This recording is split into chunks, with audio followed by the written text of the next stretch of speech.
Hi, I've got my honest review of the Sennheiser HD650. I've been using these probably about 6 years now. I'm a musician, so I take my sound quality very seriously. I use these in my home studio, and I also use them just for listening to music. So I'm going to give you what I love about these and what I hate about these after using these about 6 years. So let's go. The first thing I love about them is the sound quality. They sound absolutely amazing. They're open back, so the sound gets ported out, which allows for better bass response. It does mean that it makes a little noise outside of the headphones. So like if you're sitting next to a partner, they may be annoyed because they can hear what you're listening to a little better than if they were closed-backed headphones. But, it's not insane. It's not like this is like a boom box or something. I also like the way they look.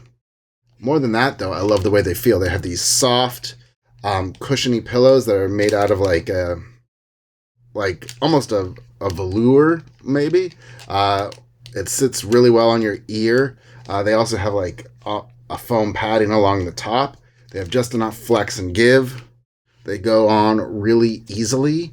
And unlike most other headphones that have that like terrible fake leather that then starts to flake off, this has been just as consistently comfortable and in high quality through almost the better part of a decade of use.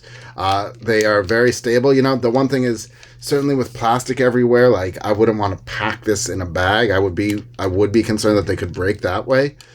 So I would be gentle with that. They are adjustable in length, and they have a lot of give and flex to them.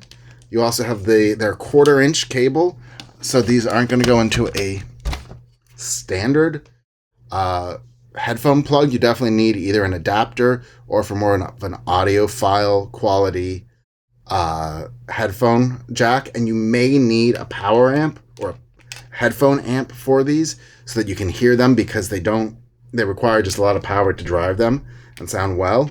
Sound good, not to sound well. They come with a very long cable. If I had to guess, it's probably 6 feet long. So that could be a bit of an issue if you don't want that much cable. If you're just, or it could be an issue if it's not enough. So you just need to take that into account. The other thing I don't like about them, and this is more of like what you're going to do, is just that they are very warm to wear because of the way they sit over your ear on this cushioning along the top and the side. So like, if you don't have the AC on, or if it's like a hot day, they can be a little uncomfortable to wear, not from the perspective of fatigue, but just like, oh, my head is getting warm now because I've got these earmuffs on, essentially. But, don't let that scare you away, because the sound quality is really rich. The bass is nice and punchy. The highs are clear without being harsh. This is everything I'd want in a set of headphones. It really gives you a lot of detail that you can't hear otherwise, even in this recording studio environment with like really nice monitor speakers and sound treatment and things like that. So can't recommend these enough if you can swing the price.